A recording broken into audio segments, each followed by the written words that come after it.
Well, it's an election season in Canada, and politicians are doing everything that they can to win over important voters group. One such group is the Hindu community in Canada, which makes up a large and growing part of Canadian population. On April 5th, Prime Minister Mark Carney made headlines when he visited BAP's Sri Swami Narayan Mandir in Toronto to celebrate the Hindu festival of Ram Navami. Indo-Canadian Cabinet Minister Anita Anand welcomed him at the temple, and Carney was joined by several Liberal MPs from the Great Toronto area. He later posted on X expressing his happiness at being part of this particular celebration. But you know what? Behind this visit lies a deeper political strategy. Carney and Liberal Party are trying really hard to rebuild their image among Hindu Canadians. Over the past few years, relationship between Liberal government and Indian diaspora has been strained, specifically after the rise of pro-Khalistan extremism in Canada. The situation got worse when ex-Canadian Prime Minister Justin Trudeau, before Carney's leadership role if you remember, publicly linked India to the killing of a Khalistani separatist in British Columbia. Though, adding to this, India clearly denied all the claims, but till then, diplomatic tensions between the two countries reached a boiling point.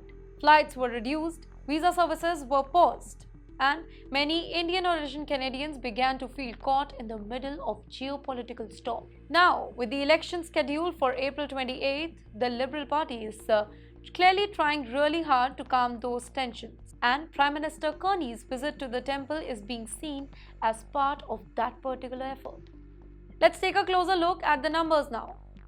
Canada is home to more than 1 million Hindus, and around 6 lakh Hindu Canadians are eligible to vote. They are concentrated in key urban areas like Toronto, Vancouver, Calgary, and Edmonton, places where elections are often closely contested.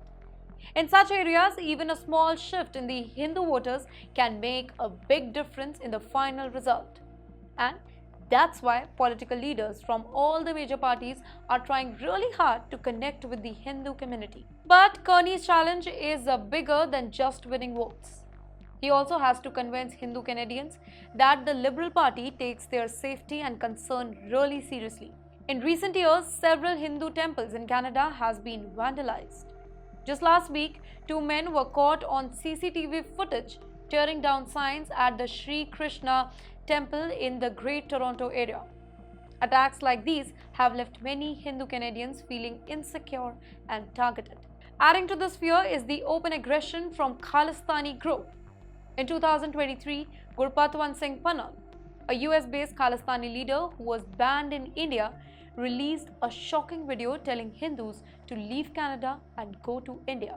Such open threats have shaken the confidence of Indian diaspora, who have otherwise peacefully lived and contributed to the Canadian society for decades now. In fact, the situation got even more serious when Chandra Arya, an Indo-Canadian MP known for speaking out against Khalistani extremism, was suddenly removed from the party's candidate list.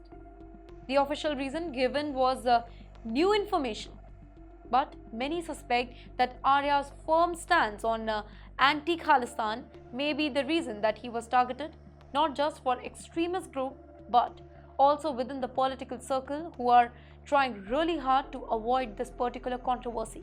The Hindu Canadian Foundation, a key advocacy group, issued a strong statement after Carney's temple visit.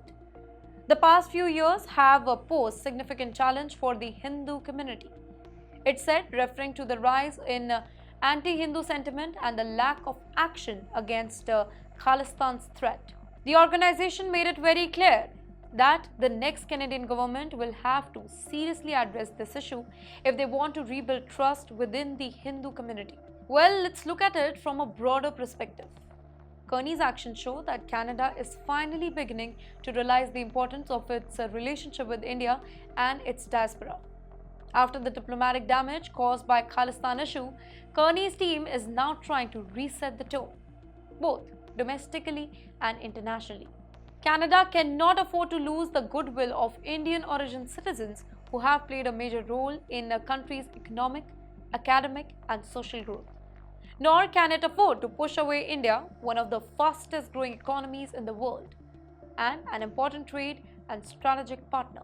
In the end, while Carney's visit to the temple may look like a simple election gesture, it is also a signal that Canada wants to turn the page now. But Hindus in Canada are watching carefully.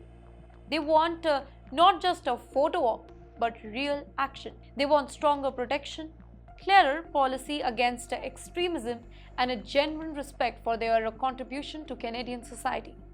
And as the election draws closer, it's clear that Hindu vote, the India connection, will matter more than ever.